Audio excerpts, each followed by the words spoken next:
बारिश में नाव पर व्यापार और गांव। सुबह का समय। दूर खेतों में हरे भरे धान की बालियां झूम रही हैं। बच्चे तालाब में खेल रहे हैं। औरतें चौपाल पर बैठकर सब्जी काट रही हैं, गीत गा रही हैं। अचानक आसमान काला होने लगता है। बादल गरजते हैं, हवा तेज चलने लगती है। अरे ओ मालती, देखो फिर से आसमान घिराया है। अब की बार तो ज्यादा ही जल्दी बरसात शुरू हो गई। हाँ अम्मा, बादल बहुत भारी हैं। लगता है अब की बार पानी जल्दी झरेगा।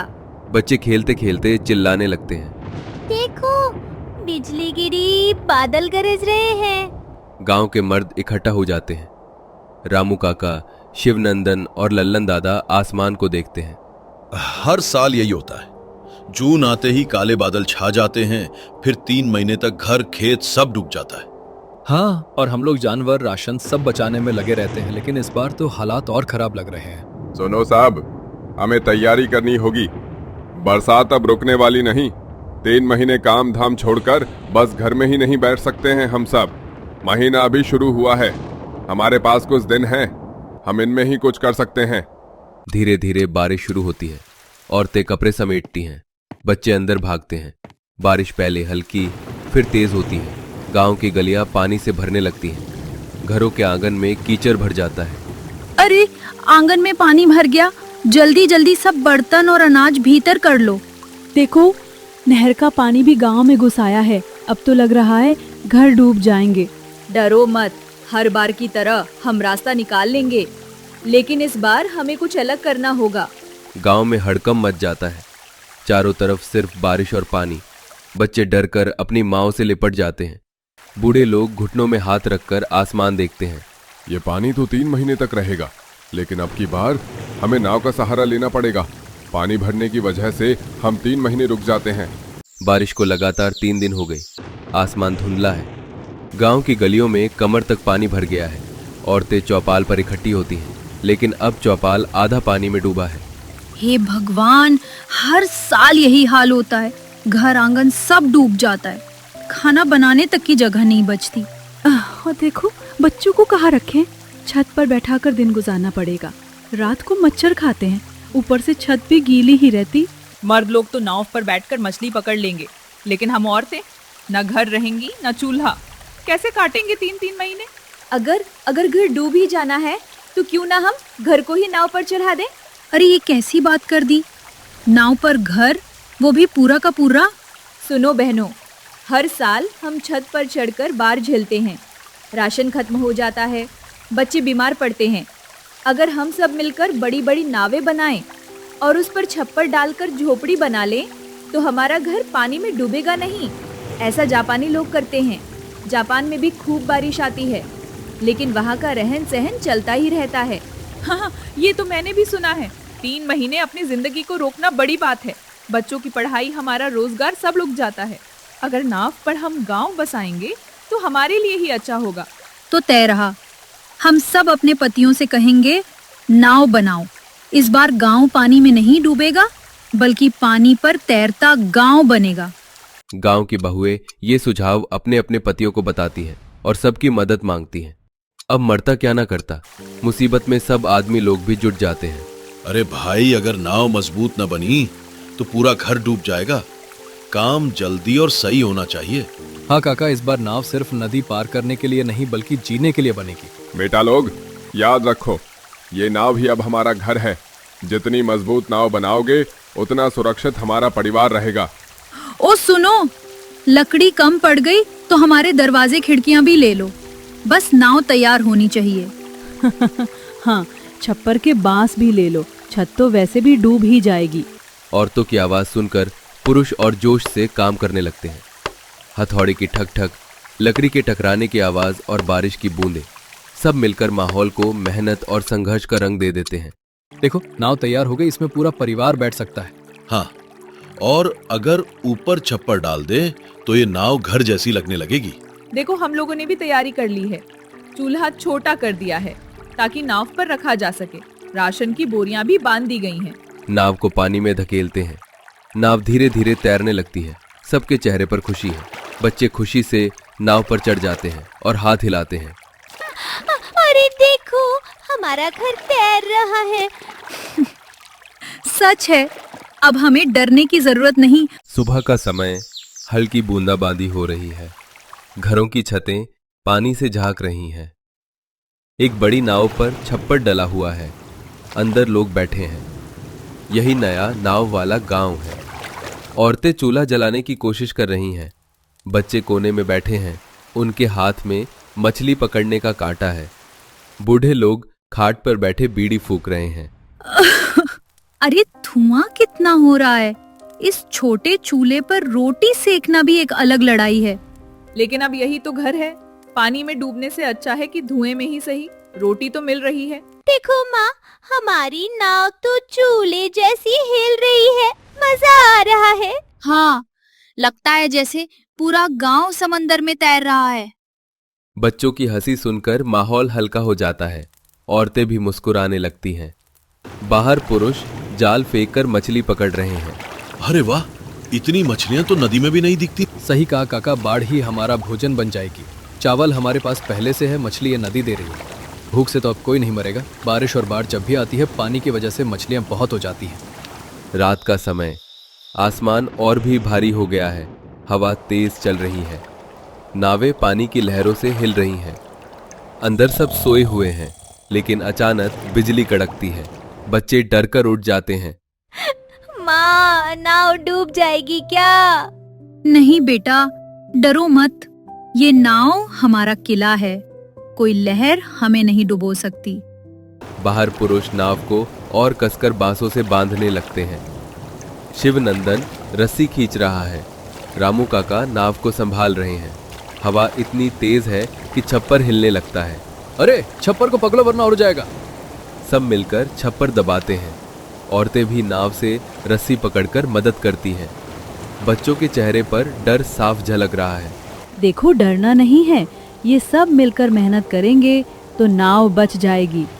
तूफान धीरे धीरे शांत हो जाता है, लेकिन अगले दिन एक और समस्या सामने आती है।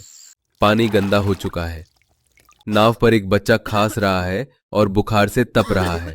अरे रामू, ये बबलू को क्या हो गया? शरीर तो जल रहा है। हाय दैया, अब बीमारी का कहर शुरू हो गया। डॉक्टर कहाँ से लाएं? सब जगह तो पानी ही पानी है। डरो मत सब लोग, इलाज यही होगा। हमारे पास दवाई कम है, लेकिन काढ़ा और घरेलू नुस्खे बना सकते हैं। अगर हम हार गए तो ये नाव बेकार हो जाएगी। वो नाव के कोने में तुलसी, अदरक और मसाले से काढ़ा बनाती है। औरतें मदद करती हैं। बच्चे को धीरे धीरे काढ़ा पिलाया जाता है। अरे देखो, बबलू का पसीना निकलने लगा। शायद अब बुखार उतर जाएगा। सुनो सब लोग, यही असली लड़ाई है। बाढ़ से नहीं, बीमारी और डर से हारते हैं लोग। लेकिन अगर हमारे औरत बच्चे हिम्मत दिखाएंगे तो कोई हमें नहीं हरा सकता। यही नहीं, बल्कि अब हमें और नावें बनानी होंगी, क्योंकि एक नाव पर गांव बसेगा तो तैर ही नहीं पाएगी। ज्यादा नावें होंगी तो हम सब उसमें आराम से रह भी सकते हैं और जरूरत के लिए यहाँ वहां जा भी सकते हैं। सब लोग सिर हिलाते हैं। नाव पर फिर से जीवन की हलचल शुरू हो जाती है। ऐसे ही कई और नावें बनाई जाती हैं। धीरे धीरे हर परिवार का अपना नाव का घर हो जाता है। याद रखना, नाव सिर्फ लकड़ी की नहीं होती। नाव हिम्मत और भरोसे से बनती है। जब तक भरोसा है, हम डूबेंगे नहीं। आसमान साफ है। 3 महीने की बारिश और बाढ़ अब थम चुकी है। पानी धीरे धीरे उतर रहा है। दूर गांव के जमीन और खेत दिखाई देने लगे हैं। नाव पर बैठे लोग उत्साह और राहत से भरे हुए हैं। अरे देखो, पेड़ों की जड़ें दिखने लगी। अब तो गांव फिर से बाहर आ जाएगा। सच, अब हम फिर से मिट्टी पे खेल पाएंगे। 3 महीने तक यही नाव हमारा घर थी। न जाने कितना डर और दुख देखा, लेकिन अब लगता है जैसे नई जिंदगी मिल रही है। हाँ, नाव भी हमारी यादों का हिस्सा बन गई है। अब मिट्टी का घर भी होगा और पानी का घर भी। पुरुष नाव को किनारे की ओर धकेलते हैं। नाव जमीन से टकराती है। सब लोग खुशी से उतरते हैं। बच्चे मिट्टी पर लौटने लगते हैं। औरतें जमीन को छूकर माथे पर लगाती हैं। सुनो सब लोग, नाव ने हमें सिखाया कि डर से भागने से अच्छा है उसका सामना करना। अगली बार बाढ़ आएगी तो हम पहले से तैयार रहेंगे। हमारा गांव मिट्टी पर भी रहेगा और पानी पर भी। बाढ़ हर साल आती है, घर उजाड़ देती है, खेत बहा ले जाती है, पर जिनके दिल में हिम्मत हो, जिनके पास नाव जैसी सोच हो, उन्हें कोई तूफान नहीं हरा सकता। क्योंकि गांव मिट्टी का हो या पानी का, असली गांव तो लोगों की एकता और उम्मीद से बसता है। बरसात में ऊपर अमीर बहू का पक्का और नीचे गरीब बहू का मिट्टी का कमरा। बरसात की पहली फुहारें गांव के कच्चे रास्ते पर गिरने लगती हैं। बच्चे छतों पर खेलने लगते हैं। पहली बरसात तो सबके लिए खुशियां ही लेकर आती है, लेकिन राधा इस बात से खुश नहीं होती है। फिर से बरसात का मौसम शुरू हो गया। अब वापस हम गरीबों का हाल बेहाल हो जाएगा। राधा बारिश को देखकर काफी परेशान हो रही होती है। वहीं राधा की जेठानी ऊपर वाले कमरे में बरसात का लुफ्त उठा रही होती है। कविता अपने पक्के कमरे में खिड़की से मुस्कुराती है। देखो रोनित, मौसम कितना प्यारा है। यहाँ आओ, देखो मैंने गर्मा गर्म पकोड़े बनाए हैं। चलो पकोड़े खाओ। माँ, आप कितनी अच्छी हो। मौसम जरा सा क्या बदलता है, आप तो मौसम को देखते हुए नाश्ता लगा देती हो। ऐसी बारिश में तो हर किसी का मन चाय पकोड़े के लिए ललचाता है। हाँ, तभी तो मैंने हमारे लिए गर्मा गर्म पकोड़े बनाए हैं। और जब हम अमीर हैं, हमारे पास सब कुछ है, तो हम किसी भी चीज के लिए अपने मन को क्यों मारे। अरे हमारा जो मन करेगा हम तब वो खाएंगे ना। हाँ माँ, आप बिल्कुल सही कह रही हो। पकोड़े बहुत ही अच्छे बने हैं। यहाँ अमीर माँ बेटे दोनों ही बरसात और पकोड़े का भरपूर आनंद ले रहे होते हैं। तो वहीं नीचे राधा अपनी मिट्टी की दीवार बोरे से ढक रही होती है ताकि पानी अंदर न आए। गुड़िया खांसने लगती है। अरे गुड़िया, जल्दी से ये बाल्टी रख, वरना फिर से अंदर पानी भर जाएगा। एक तो बारिश भी रुकने का नाम नहीं ले रही। अरे हमें पता चल गया है कि बारिश का मौसम शुरू हो चुका है। माँ, मौसम काफी ठंडा हो गया है, इसीलिए हमारा घर तो फ्रिज की तरह हो गया है। मुझे काफी ठंड लग रही है, मेरे तो कपड़े भी भीग गए। गुड़िया बेटा, मैंने तभी तो तुझे कहा था ना कि बाहर बारिश में मत खेलने जा। माँ, मेरी सारी दोस्त बाहर बारिश में मजे कर रहे थे, खूब खेल रहे थे। उन्हें खेलता देखकर मेरा भी मन हो गया। 2 जोड़ी ही तो कपड़े हैं, जो पहने हैं वो गीले हो गए और पहले वाले अभी तक सूखे नहीं। कोई बात नहीं, मैं अपनी साड़ी से ही तेरे लिए फ्रॉक बना देती हूँ। राधा बारिश में काफी मुश्किलों का सामना करके अपनी बेटी के लिए फ्रॉक बनाती है। तभी पड़ोस से रामू काका आवाज लगाते हैं, कविता बहू, पकोड़े की खुशबू आ रही है, जरा इधर भी भेज दो। रामू काका, गरीबों के लिए नहीं है ये पकोड़े, ऊपर वालों के लिए है। माँ, बड़ी माँ हमारे बारे में देखो कैसे मजाक बना रही है। कोई बात नहीं बेटा, अरे उनके मजाक बनाने से क्या हो जाएगा। हम तो नीचे इस गच्चे घर में भी खुश है ना। माँ, मेरा भी मन कर रहा है पकोड़े खाने का।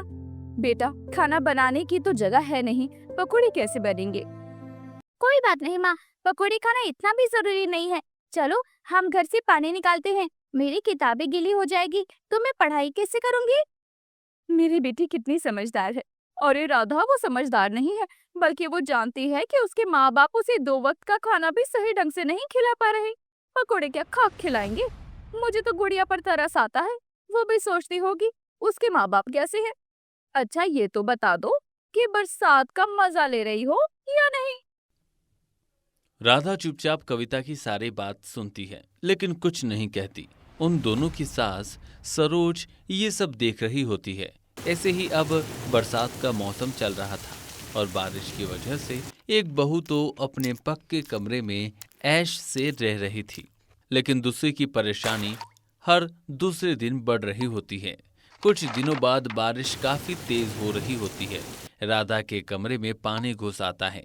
गुड़िया को भी तेज बुखार होता है। हे भगवान, न दवाई है न सूखी जगह, कहाँ ले जाऊं इसको। बहू तू चिंता मत कर, मुझे दे दे गुड़िया को, मैं उसे अपनी गोद में सुला देती हूँ। माँ जी, पानी काफी भर रहा है, आप पहले खाना खा लीजिए, बारिश तो रुकने से रही। तब तक मैं ही गुड़िया को लेकर ऊपर जेठानी जी के कमरे में चली जाती हूँ। राधा गुड़िया को गोद में लेकर ऊपर कविता के दरवाजे पर दस्तक देती है। कविता दीदी, थोड़ी देर के लिए बस गुड़िया को ऊपर सोने दो, बहुत बुखार है और नीचे कहीं जगह भी नहीं है। हमारे कमरे में कीचड़ वाले पैर लेकर तुम आ गई, सोफे और कारपेट भी गंदे कर दिए। जाओ। दीदी ऐसे मत कहिए, काफी ज्यादा बारिश हो रही है। अगर गुड़िया को बुखार नहीं होता तो मैं यहाँ आती भी नहीं। अरे गुड़िया को बुखार है तो उसमें मैं क्या करूँ, मेरा कमरा पक्का है, तो इसका क्या तुम अब फायदा उठाओगी। मुझे कुछ नहीं सुनना है, जाओ नीचे। कविता राधा और गुड़िया को बाहर करके दरवाजा बंद कर देती है। राधा लौट जाती है, लेकिन गुड़िया को खांसी, बुखार और तेज हो जाता है। उसी समय रामू काका एक पुराना कंबल दे जाते हैं। अरे राधा बहू, ये लो, ये कंबल ओढ़ दो। ये कंबल ओढ़ा दो गुड़िया को। कल रात में भी गुड़िया को बुखार था। किसी को बच्ची की फिक्र भले ही ना हो, मुझे जरूर होती है। काका, आपका बहुत धन्यवाद। धन्यवाद क्यों कह रही हो बेटा? गुड़िया मेरी पोती की तरह ही तो है, और वैसे भी उसकी इतनी ज्यादा तबीयत खराब है। अगले दिन बारिश थमती है। राधा का कमरा कीचड़ से भर चुका होता है। वो बाहर साफ सफाई में लगी थी। कविता ऊपर से देखती है और खिलखिलाकर हंसने लगती है। नीचे तो लगता है तालाब बन गया। राधा, तुम्हारे घर में मछलियाँ तैरती हैं क्या? बहू, अगर तू अपनी देवरानी की कुछ मदद नहीं कर सकती तो मत कर, लेकिन ऐसे उसकी बेइज्जती मत कर। माँ जी, आप भी क्या राधा के साथ ऐसे मुश्किल में रह रही हो? आप मेरी भी तो सास हो, और मेरे कमरे का दरवाजा आपके लिए हमेशा खुला है। अब ऊपर आ जाओ। तेरा कमरा पक्का जरूर है, लेकिन तेरा दिल बहुत छोटा है, जो अपनी देवरानी को मुसीबत में देखकर उसकी मदद करने के बजाय उसका मजाक बनाए। मैं उसे अपने लिए तो कोई उम्मीद कर भी नहीं सकती। जैसी आपकी मर्जी। राधा के मिट्टी के कमरे में कभी वो सुख नहीं मिल पाएगा जो मेरे पक्के कमरे में है। राधा कुछ नहीं कहती, बस बाल्टी से कीचड़ बाहर फेंकती है। तभी रामू काका आस पड़ोस के लोगों के साथ वहां आते हैं। राधा, हम सब मिलके कमरा साफ करवाते हैं, अकेली कैसे करेगी? धन्यवाद काका, आप लोग पड़ोसी हो लेकिन परिवार से बढ़कर हो। सब पड़ोसी मिलकर राधा का कमरा साफ करते हैं। कुछ दिनों बाद रोनित नीचे की तरफ जा रहा होता है। तभी वो उदास गुड़िया को देखता है। माँ, मैं नीचे गुड़िया के साथ खेल लूं? नहीं बेटा, नीचे कीचड़ है। पर माँ, गुड़िया मेरी बहन है। उसने मेरे लिए पिछली बार मिट्टी की कार बनाई थी, और वो भी तो खेल ही रही है ना। मैंने मना किया है। तुम्हें मेरी बात समझ में नहीं आ रही है क्या? कविता बहू, क्यों तू बच्चे पर गुस्सा कर रही है? उसका मन है तो जाने देना। आप हमारे घर के मामले में बोलने वाली होती कौन है? मैंने 2-4 बार आपसे हंसकर बात क्या कर ली? आप तो सर पर ही चढ़ रहे हो। रोनित मेरा बेटा है। माँ, वैसे तो आप बड़ों से तमीज से बात करना सिखाती हो, और अब खुद काका से ऐसे बात कर रही हो। मैं जा रहा हूँ गुड़िया के साथ खेलने। रोनित बिना अनुमति लिए रोनित नीचे चला जाता है और गुड़िया को एक पैकेट बिस्किट भी देता है। ये सब राधा देखकर मुस्कुराती है, लेकिन ये कविता को बिल्कुल भी अच्छा नहीं लगता। ये गरीब राधा और उसकी बेटी अपनी औकात से बाहर आ रहे हैं। मुझे इन दोनों को इनकी औकात दिखानी पड़ेगी। कविता को अपनी गरीब देवरानी से बढ़ती नजदीकियां बिल्कुल भी पसंद नहीं आ रही होती है। कुछ दिनों बाद रात के समय जोरदार आंधी और तूफान आता है। बिजली गुल हो जाती है। आंधी तूफान की वजह से कविता की पक्की बालकनी की दीवार हिलने लगती है और वहीं रोनित पर गिरने वाली होती है कि तभी राधा उसे पीछे खींच लेती है। रोनित बेटा, तुम ठीक हो ना? तुम्हें कहीं चोट तो नहीं लगी? रोनित काफी डरा होता है। कविता बाहर आकर देखती है और बालकनी की दीवार टूटी होती है, तो उसे काफी गुस्सा आता है। ये क्या राधा, तुम ऐसी हरकत करोगे मुझे नहीं पता था। तुम्हारा खुद का कमरा कच्चा है तो तुमने मेरी पक्की बालकनी को तोड़ दिया। तुम गरीब होते ही ऐसे हो। खुद तो कभी आगे नहीं बढ़ सकते, लेकिन दूसरों से हमेशा जलते रहते हो। नहीं दीदी, ऐसा नहीं है। आप मेरी बात तो सुनिए। अब भी कुछ सुनना बचा है क्या? जो मैंने देखा वो सब काफी नहीं था। सरोज और आस पड़ोस के लोग भी वहाँ भाग कर आते हैं। आप सब मुझे पत्थर दिल बोलते हो ना? देख लो इस राधा की हरकत। इसने मेरी बालकनी तोड़ दी, और वो भी जब रोनित यहाँ था। अगर रोनित को कुछ हो जाता तो? माँ, ऐसे कुछ भी नहीं है, बल्कि सच तो यह है कि अगर चाची सही समय पर नहीं आती तो मुझे सच में कुछ हो जाता। क्या मतलब है तेरा? मैं यहाँ बालकनी के पास खड़ा था। इतनी तेज आंधी तूफान आ रहा था कि बालकनी टूट गई। वो तो चाची सही समय पर आ गई और उन्होंने मुझे पीछे खींच लिया, वरना। कविता, तूने हमेशा अमीर गरीब का फर्क किया है, लेकिन राधा के लिए रोनित उसका अपना बेटा है। माँ जी, मुझसे सच में बहुत बड़ी गलती हो गई। मैं हमेशा ही राधा को नीचे दिखाती रही। वो मुश्किल में हुई तो उसका मजाक बनाया, लेकिन आज उसने मेरे बेटे के लिए जो किया है, इस बारिश में मेरा दिल भीग गया। मुझे माफ कर दो राधा। दीदी, मुझे तो हमेशा से ही एक परिवार चाहिए था। मेरे लिए आप बड़ी बहन की तरह हो, तो अब से हम बहनों की तरह ही एक घर में रहेंगे। ऊपर नीचे का नहीं, बल्कि हमारा पूरा घर पक्का होगा। अब मेरा घर घर जैसा लग रहा है। बरसात में हर बार सिर्फ दीवारें नहीं गिरती, कभी कभी दिलों की दीवारें भी गिरा देती हैं और वहीं से रिश्ता पनपता है, एक इंसान से दूसरे इंसान तक। और इसी के साथ अंत में कविता और राधा के बीच अमीर गरीब का फर्क दूर हो जाता है और वो दोनों एक साथ रहने लगते हैं।